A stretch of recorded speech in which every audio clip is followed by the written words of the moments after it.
Golgotha, Calvary cross, Zuna oin, Atoy ralme, Kashing nun hi,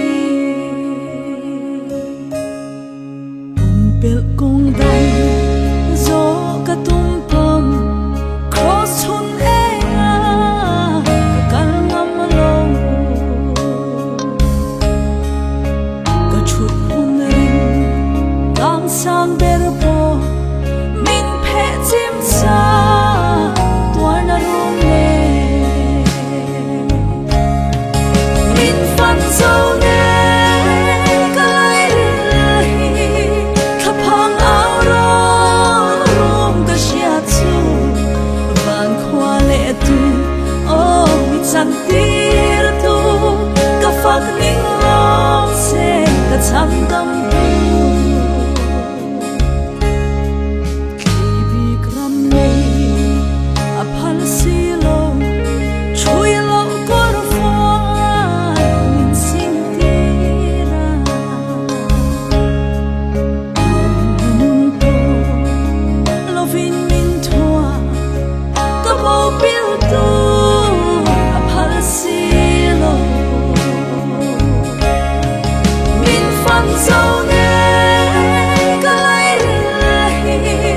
Kapang auro, Rum ka siya tu, Van kwa le tu, Oh, mi chan tir tu, Kafak ning long se, Ka cham dam tu,